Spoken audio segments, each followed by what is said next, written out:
Hello എല്ലാവർക്കും നമസ്കാരം. എല്ലാവർക്കും നമ്മുടെ പുതിയ കുട്ടി വീഡിയോയിലേക്ക് സ്വാഗതം. അപ്പോൾ ഇതെൻ്റെ വീട്ടിലുള്ള സെക്കൻഡ് ഡേ ആണ് കേട്ടോ. അപ്പോൾ നമ്മളാകെ 2 ദിവസത്തേക്ക് വേണ്ടി മാത്രമാണ് വന്നത്. അപ്പോൾ രാവിലെ ഞാൻ എഴുന്നേറ്റ് വരുമ്പോഴേക്ക് ശമ്പൂട്ടൻ ഓൾറെഡി എഴുന്നേറ്റിട്ട് അമ്മമ്മയുടെ അടുത്ത് പോയിട്ടുണ്ട്. അമ്മമ്മയും മോനും കൂടെ നിത്യവഴുതനങ്ങയൊക്കെ പറിച്ച് വെച്ചിട്ടുണ്ട്. നമ്മുടെ വാളരിപ്പയറും നിത്യവഴുതനങ്ങയൊക്കെ വീട്ടിലുണ്ടായിട്ട് അതെല്ലാം പറിച്ച് വെച്ചിട്ടുണ്ട് കേട്ടോ. അപ്പോൾ അത് രാവിലെ തന്നെ അമ്മ ഉപ്പേരി വെക്കുന്നുണ്ട്, ചോറെല്ലാം റെഡി ആവുന്നുണ്ട്. ഇത്ര തിരക്കോട് ചെന്നിനെ ആക്കുന്നതെന്ന് ചോദിച്ചപ്പം അമ്മ രാവിലെ എല്ലാം സ്ഥിരം ആക്കുന്നതാണ് കേട്ടോ. എനിക്കൊരു 10 മണി വരെയാണ് കാര്യമായിട്ട് അടുക്കളപ്പണി ഉണ്ടാവുക. അപ്പോൾ രാവിലെ ചാച്ചിയും ശമ്പൂട്ടനും കൂടെ പാല് മേടിക്കാൻ പോവാണ്. അപ്പോൾ അത് അമ്മയുടെ കുറേ ആൾക്കാർ ഇവിടെയുണ്ട്. എല്ലാവരും വന്നിട്ട് അമ്മനെ വിളിക്കാൻ തുടങ്ങി. അപ്പോൾ അമ്മ എൻ്റെ 2 ബിസ്ക്കറ്റ് എടുത്ത് തന്നിട്ട് പറഞ്ഞു, നീ കൊടുക്ക്, ഞാൻ അപ്പോഴത്തേക്ക് ഇതെല്ലാം അരിഞ്ഞ് വെക്കട്ടെ എന്ന്. കാരണം എന്താണെന്നറിയോ, നമ്മൾ രാവിലെ തന്നെ ചെങ്ങന്നൂർ അമ്പലത്തിലേക്ക് പോവുകയാണേ. അപ്പം എനിക്ക് ആകെ ഇവിടെ വന്നിട്ട് 2 ദിവസമല്ലേ ഉള്ളൂ. നാട്ടിൽ ചെന്ന് കഴിയുമ്പോൾ ഇല്ലേ, അമ്മമാരും അച്ഛന്മാരും ഇല്ലാതെ എവിടെയെങ്കിലും പോകാമെന്ന് പറഞ്ഞാൽ എനിക്ക് ഭയങ്കര ബുദ്ധിമുട്ടാണേ. കണ്ണൂർ ചെന്നാൽ അവിടുത്തെ അമ്മയും അച്ഛനെയും കൊണ്ട് പോകണമെന്നാണ് എനിക്ക് ആഗ്രഹം. ഇവിടെ വരുമ്പോൾ ഇവിടുത്തെ അച്ഛനെയും അമ്മയും. ഒറ്റയ്ക്കൊക്കെ പോകുമ്പോൾ നമുക്ക് എന്തോ നമ്മൾ ചെയ്യുന്ന കാര്യങ്ങൾ എല്ലാത്തിനും ഒരു ഗൈഡൻസ് അവരുടെ ഭാഗത്തുനിന്ന് വേണം എന്ന് തോന്നുന്നതുകൊണ്ടായിരിക്കാം. അതല്ലെങ്കിൽ എപ്പോഴും നമ്മൾ ഒറ്റയ്ക്ക് തന്നെയല്ലേ. അപ്പോൾ നാട്ടിൽ പോകുമ്പോഴല്ലേ അവരുടെ കൂടെയൊക്കെ നിൽക്കാൻ പറ്റുമോ എന്നുള്ള കുറച്ച് സമയമുള്ളെങ്കിലും അത് അവരുടെ കൂടെ കിട്ടട്ടെ എന്ന് കരുതിയിട്ടായിരിക്കാം. അപ്പോൾ അതാ ശമ്പൂട്ടനും ചാച്ചിയും കൂടെ പോയിട്ട് പാലൊക്കെ മേടിച്ച് വന്നിട്ടുണ്ട്. നമ്മളിവിടെ കവറ് പാലൊന്നും മേടിക്കില്ല കേട്ടോ, നമ്മൾ പശുപാൽ തന്നെയാണ് മേടിക്കുക. അപ്പോൾ അമ്മയ്ക്കും ചാച്ചിക്കും അത് തീരെ പിടിക്കുകയില്ല. കവർ പാൽ കുടിച്ച് ശീലമില്ലാത്തതുകൊണ്ട് അവർക്കതൊരു ബുദ്ധിമുട്ടാണ്. പിന്നെ ശമ്പൂട്ടൻ ഇപ്പോൾ ചെയ്യുന്ന ഈ തീയിലെ കളിയൊക്കെ ഇല്ലേ, ഇതൊക്കെ എനിക്ക് ചെറുപ്പത്തിലേ ഉണ്ടായിരുന്നതാണ്. അപ്പോൾ അതാ ഈ മാല കണ്ടോ, ഈ മാല നമ്മുടെ മുരുകൻ്റെ അമ്പലത്തിലെ, അതായത് ഈ മുരുകൻ്റെ അമ്പലത്തിലെ, നമ്മുടെ അമ്പലത്തിലെ മുരുകൻ്റെ മാലയാണ്, കട്ടിമാലയാണ്. അത് രാവിലെ പോയി മേടിച്ചിട്ട് വന്നതാണ് കേട്ടോ, കാറിൽ വെക്കാൻ വേണ്ടിയിട്ട്. പിന്നെ നമ്മൾ അമ്പലത്തിലൊക്കെ തൊഴുതിട്ട് നേരെ പോയത് ചെങ്ങന്നൂർ അമ്പലത്തിലേക്കാണ്. ചെങ്ങന്നൂർ അമ്പലം ഭയങ്കര പ്രസിദ്ധമായ അമ്പലമാണ്. എത്ര പ്രസിദ്ധി എന്ന് പറഞ്ഞാലും അറിയാത്തവരായിരിക്കും കൂടുതൽ ഉണ്ടാവും, അറിയുന്നവരും ഉണ്ടാവുമല്ലോ. അപ്പം നമ്മൾ അവിടെ ജീവിക്കുന്നതുകൊണ്ട് നമ്മൾക്ക് ഏറ്റവും അറിയപ്പെടുന്ന ശബരിമല പോലെ തന്നെ അറിയപ്പെടുന്ന ഒരു അമ്പലമാണ്. കാരണം എന്താ, ഇത് കണ്ടോ, ശബരിമല സീസണാണ്. ശബരിമല പോകുന്ന എല്ലാവർക്കും ഇവിടെ വന്നിട്ടാണ് പോകാൻ പറ്റുക. ഇവിടെയാണ് റെയിൽവേ സ്റ്റേഷൻ. അപ്പോൾ ശബരിമലയിൽ അവിടുത്തെ തിരക്കും കാര്യങ്ങളും കൊണ്ട് ദൂരെ സ്ഥലത്തു നിന്നൊക്കെ വരുന്നവർ പൊതുവെ ഇവിടെ വന്നാണ് മാക്സിമം സാധനങ്ങളൊക്കെ മേടിക്കുക. ശബരിമല പോയിട്ട് വരുന്നവർ കുട്ടികൾക്ക് വേണ്ടി മാല, വള, ഡ്രസ്സുകൾ, അല്ലെങ്കിൽ അങ്ങനത്തെ അമ്പലത്തിലെ ചിന്തിക്കട സാധനങ്ങളൊക്കെ ഇല്ലേ, അതൊക്കെ ഇവിടെ നിന്നാണ് കേട്ടോ മേടിക്കൽ. അപ്പോൾ അതെല്ലാം കണ്ട് ഞങ്ങൾ മെല്ലെയാണ് പോകുന്നത്. കാരണം റോഡിൽ മൊത്തം അയ്യപ്പന്മാരാണ്. അവർക്കാണ് ഈ ഒരു മാസം മൊത്തം, വൃശ്ചികം, ധനു, മകരമാസങ്ങൾ മൊത്തം ഇങ്ങനെ ഉത്സവ സീസണല്ലേ. അപ്പോൾ ആ ഒരു സമയം മൊത്തവും നമ്മൾ കുറച്ച് ഭയങ്കര ട്രാഫിക്കുള്ളൊരു സ്ഥലമാണ് ചെങ്ങന്നൂർ ടൗൺ എന്ന് പറഞ്ഞിട്ടുണ്ടെങ്കിൽ. നമുക്ക് വളരെ കഷ്ടപ്പാടാണ്. പൊതുവേ നോക്കിയിട്ടുണ്ടെങ്കിൽ ചെങ്ങന്നൂരിനെ കുറിച്ച് അറിയാവുന്നവർക്കറിയാം, അവിടെ 1 ഇഞ്ച് സ്ഥലം പോലും പാർക്കിങ്ങിനോ അല്ലെങ്കിൽ 1 ഇഞ്ച് സ്ഥലം പോലും ഒന്നിനും, ഒരു പുതിയ കട വെക്കാൻ പോലും 1 ഇഞ്ച് സ്ഥലം ഇല്ലാത്തൊരു സ്ഥലമാണ്. എല്ലാം തിക്കിത്തിരക്കിയിരിക്കുന്നൊരു സ്ഥലമാണ്. അപ്പോൾ ദാ ഇത് കുന്നത്തു അമ്പലത്തിലോട്ട് പോവുകയാണ് കേട്ടോ ആന. നമ്മളും അങ്ങോട്ടേക്ക് തന്നെയാണ് പോകുന്നത്. ഇതാണ് ചെങ്ങന്നൂർ അമ്പലത്തിൻ്റെ മൂലസ്ഥാനം അല്ലെങ്കിൽ ആരുടെ സ്ഥാനം എന്നൊക്കെ പറയുന്നത്. ഇവിടെ ദാ മഹാദേവൻ്റെ അമ്പലമാണ്. നമ്മളവിടെ വന്ന് മഹാദേവനെ തൊഴുതു. ചെങ്ങന്നൂർ അമ്പലത്തിൽ മഹാദേവ ക്ഷേത്രം ആണെങ്കിൽ പോലും ദേവിക്ക് ഭയങ്കര പ്രാധാന്യമുള്ള, അവിടുത്തെ ദേവിക്ക് മാസമുറ, അതായത് പീരീഡ്സൊക്കെ ഇപ്പോഴും ആവുന്നതാണ്. അത് ആദ്യത്തെ ദിവസം പീരീഡ്സ് ആയി കഴിയുമ്പോഴത്തേക്ക് അത് നിർമ്മാല്യ സമയത്ത് ഉടയാളം മാറാൻ നേരം തിരുമേനിമാർക്ക് അത് കാണും. ഡ്രസ്സിൽ ഇങ്ങനെ ബ്ലഡ് സ്റ്റെയിൻസ് ഉണ്ടാവാറുണ്ട്. അപ്പോൾ അതായത് ദേവിനെ ഉടുപ്പിച്ചിരിക്കുന്ന ഉടയാടയിൽ ബ്ലഡ് സ്റ്റെയിൻസ് ഉണ്ടാവാറുണ്ട്. അത് നേരെ അവിടുത്തെ മഠത്തിൽ കൊണ്ടുപോയി മഠത്തിലെ തിരുമേനിമാരുടെ വൈഫ്മാരില്ലേ, അവരൊക്കെ കൺഫേം ചെയ്തതിന് ശേഷം അലക്കുകാരുണ്ടല്ലോ, അലക്കുകാർ ഇങ്ങനെ നമ്മൾ അലക്കുന്നവരെ ഓരോ വിഭാഗത്തിൽപ്പെട്ടവർ ചെയ്യുന്ന പണിയാണല്ലോ. അപ്പോൾ അവിടുത്തെ അവരെ കാണിച്ച് അവർ കൺഫേം ചെയ്തതിന് ശേഷം മാത്രമാണ് പുറത്ത് പറയുള്ളൂ.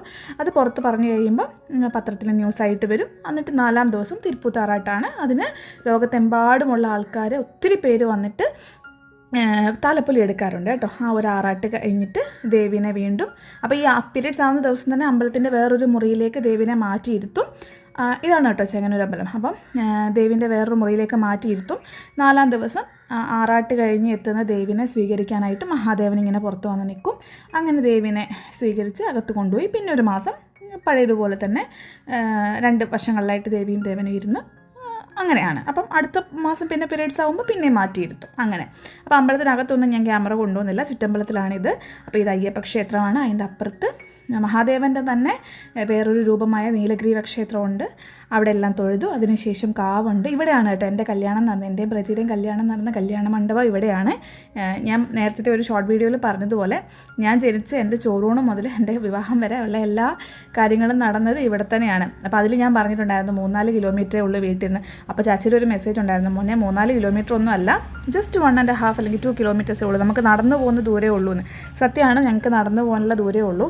പല സമയങ്ങളിലും വെളുപ്പിനൊക്കെ ഇവിടെ വരേണ്ട സ്ഥിതിക്ക് നമ്മൾ നടന്നു തന്നെയാണ് വന്നുകൊണ്ടിരുന്നത് കേട്ടോ. അപ്പോൾ ഞങ്ങൾ അവിടുന്ന് നേരെ ശ്രീകൃഷ്ണ ക്ഷേത്രത്തിലേക്ക് വന്നു.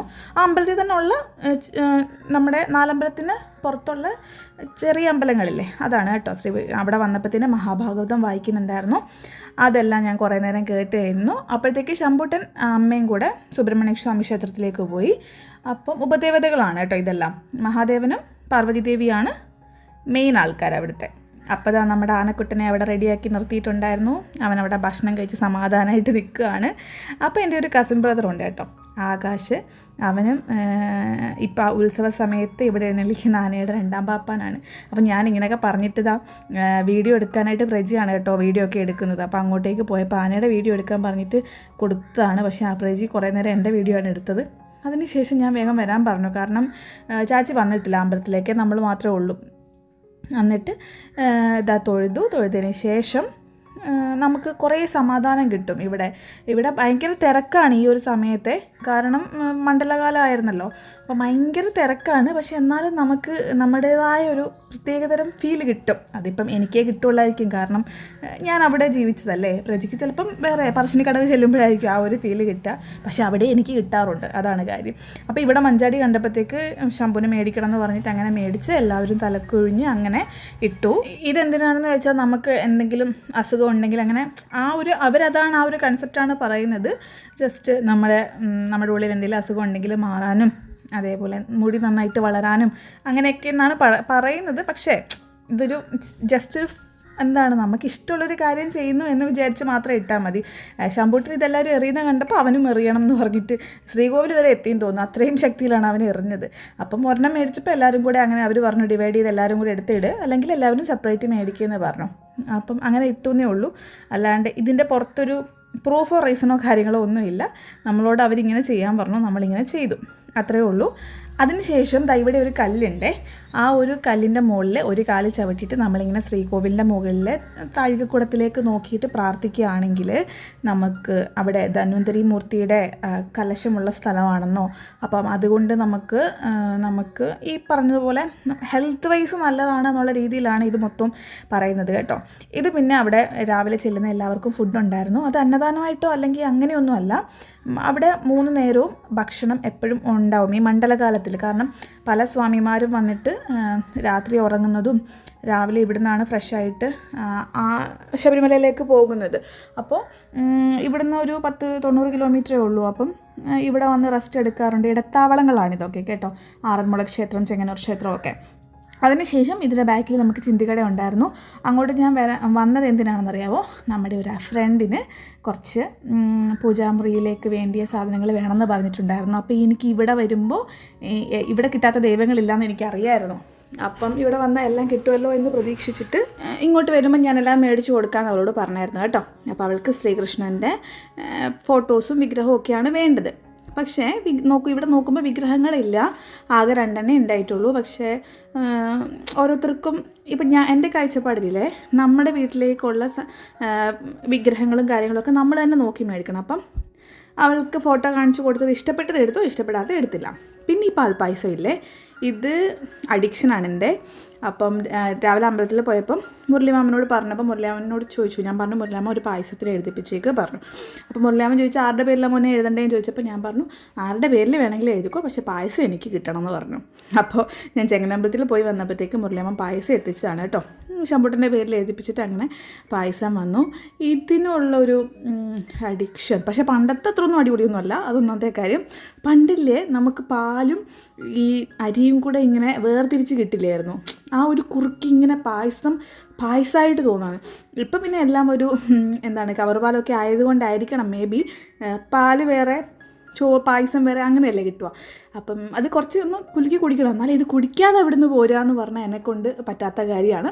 അതേപോലെ തന്നെയാണ് പഞ്ചാമൃതം. ഒത്തിരി ഒന്നും കഴിക്കൂല, ഈ ഒരു ഗ്ലാസ്സേ കഴിക്കുകയുള്ളൂ. ഇതിൽ കൂടുതലുണ്ടെങ്കിൽ എനിക്ക് കഴിക്കാനും പറ്റില്ല. ശരി, അങ്ങനെ പിന്നെ പെട്ടെന്ന് ഒരു തട്ടിക്കൂട്ടി ലഞ്ചൊക്കെ കഴിച്ചു. ആ മത്ത് പിടിച്ചു കേട്ടോ, പായസം കഴിച്ച് മത്ത് പിടിച്ചിട്ട് അവിടെ നിന്ന് ലഞ്ചൊക്കെ കഴിച്ചിട്ട് ഞാൻ നേരെ പോയത് വിനോയിറ്റപ്പൻ്റെ അടുത്തേക്കാണ്. വന്നപ്പോഴത്തേക്ക് രാത്രി ആയായിരുന്നു. അപ്പം വിനോയിറ്റപ്പൻ നേരെ പറഞ്ഞു നമുക്ക് പുറത്ത് പോകാം, പുറത്തുനിന്ന് ഫുഡ് കഴിച്ചിട്ട് വരാമെന്ന് പറഞ്ഞു കേട്ടോ. അപ്പോൾ എന്താണെന്നറിയത്തില്ല, ഈ പ്രാവശ്യം നാട്ടിൽ വന്നേ പിന്നെ എല്ലാവരും ഈ ഒരു ഷവർമ, അൽഫാം, കുബൂസ് ആ ഒരു കോംബോ ആണ് പിടിക്കുന്നത്. എവിടെയും നമ്മുടെ നോർമൽ ഭക്ഷണമൊന്നും കിട്ടുന്നില്ലാത്ത പോലെ. അപ്പോൾ ഇതാ നമ്മൾ ആവശ്യമുള്ള സാധനങ്ങളൊക്കെ മേടിച്ച് എല്ലാവരും കഴിച്ചു. നമ്മൾ ജ്യൂസൊക്കെ മേടിച്ചു കുടിച്ചു. അപ്പോൾ ചിറ്റയെ ഇങ്ങനെ വീഡിയോ എടുക്കുന്നുണ്ട് കേട്ടോ, ഫേസ്ബുക്കിലൊക്കെ കാര്യമായിട്ട് അപ്ലോഡ് ചെയ്യുന്ന ഒരാളാണ്.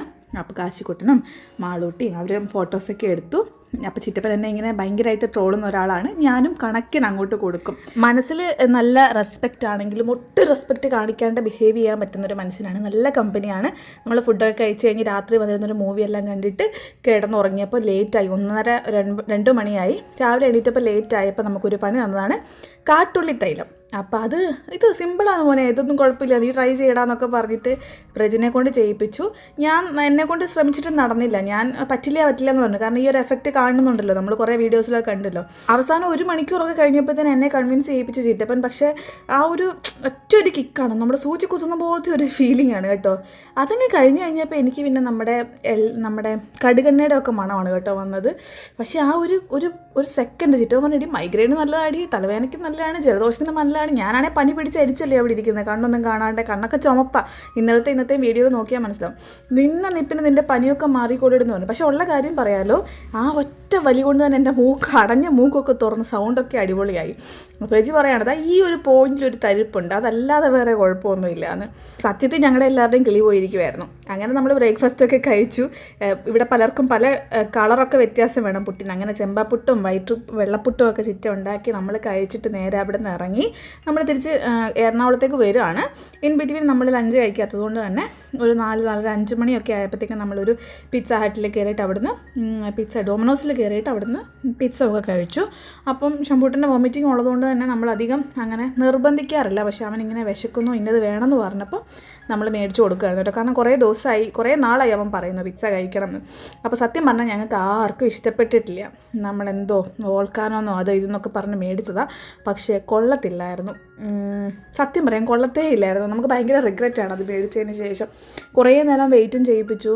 അങ്ങനെ അതെല്ലാം കഴിഞ്ഞ് ഞങ്ങൾ പറന്ന് കൊച്ചിയിലെത്തി. കാരണം എന്തെന്നറിയാമോ, നാളെ നമ്മുടെ ഓണർ അങ്കിളുടെയും ആൻറ്റിയുടെയും മകൻ്റെ വെഡ്ഡിങ് ആണ്. അപ്പോൾ ഇന്ന് മധുരവെപ്പാണ്. നമ്മളോട് പ്രത്യേകം എത്ര എന്നൊക്കെ പറഞ്ഞു നമ്മളതെല്ലാം ഗിഫ്റ്റൊക്കെ മേടിച്ചുകൊണ്ട് വരികയല്ലേ.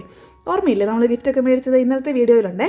അപ്പോൾ നമ്മൾ വന്നപ്പോഴത്തേക്ക് വീടെല്ലാം അലങ്കരിച്ച് അടിപൊളിയാക്കി വെച്ചിരിക്കുന്നു. ഞങ്ങൾ ഓടിപ്പോയി കുളിച്ചിട്ട് നേരെ വന്നിട്ട് ചെക്കനും ഫാമിലിയും ഒക്കെ മധുരം വെപ്പിൻ്റെ ചടങ്ങുകളൊക്കെ ആയിരുന്നു.